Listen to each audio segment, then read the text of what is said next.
What is up, TUPians? Ako si Tech Rohan, ang inyong tech na sporty na medyo clumsy. Kasalukuyang umaarangkada rito sa IRTC ang Appreciate 2025, ang taunang research showcase ng College of Engineering. At para sa panibagong episode ng Artisan Ask, aalamin natin kung ano nga ba ang research na nagmarka sa kaalaman at sa isipan ng ating kapwa TUPians. Tara na't makichika, simulan natin ang kwentuhan.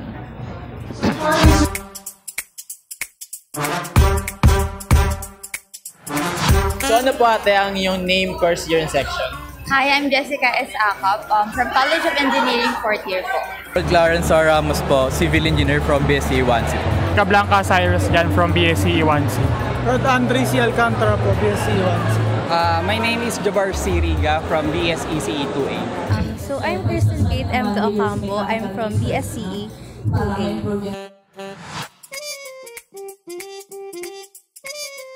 From what I've saw po, I think gusto ko yung Speak Easy and then the Bifall because ginagamit nila yung knowledge nila or yung opportunity na to aid yung healthcare problems kasi yung focus nila, that's why po. For me po, yung thesis po na galing po sa Botnian, which is tawag po sa kanila is recognized. Useful po sila dun sa mga malalabo po yung mata or legally blind na po ang tinatawag kasi yung function po ng thesis nila ay kunwari po yung nagpakita po kayo ng 100 dun sa harap ng salamin, sasabihin po nung AI nila kung magkano po yung pression po nun or kung ano po yung value.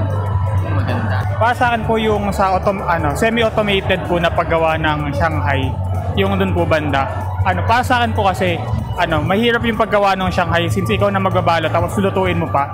So if semi-automated kahit semi-automated siya, yung process pa din ng pagbabalot is covered nun. So after if ilalagay mo na lang siya sa machine nila, after nun iluluto mo na lang. So ma-save mo yung energy sa pagluluto na lang instead of sa pagbabalot pa.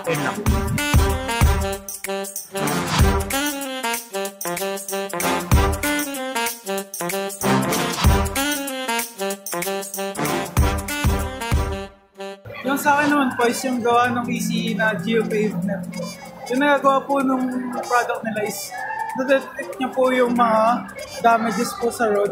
Gamit po yung camera na nakatouch sa bumper po ng sangkay. And na-report po agad nila if saan yung damage. Since may GPS din po na attached dun sa product nila. And nakikita rin po dito yung severity. And napaka-useful po niya kasi po hindi lang po sa ECE yung application niya. Meron din po sa field namin, which is civil engineering po. Pwede pong ma-action ng agad yung mga damages sa road na potentially makaka-cause ng incident. And saka po, taga Bulacan po kasi marami talagang sirang road dun. Kaya napusuhan ko po talaga. So yung last nakita ko yung van aid about siya sa monitoring ng sasakyan. Doon sa sasakyan na yun, may input sila kung saan monitor yung 360 ng area ng sasakyan. Tsaka ang kagandahan doon sa ginawa nila, detachable, pwede mo siya i-input sa sasakyan kahit sa anong sasakyan. Kasi halimbawa, yung sa Tesla, may ganun na sa Tesla, pero yung sa kanila na-attach sa kahit anong sasakyan. So maganda yung ganun. Safety first.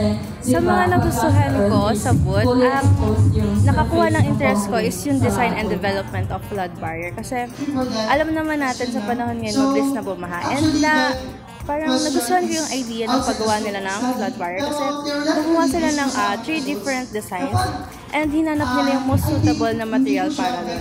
And pinakita nila na dinifferentiate nila kung gaano katibay yung 4 na materials na yun doon sa design.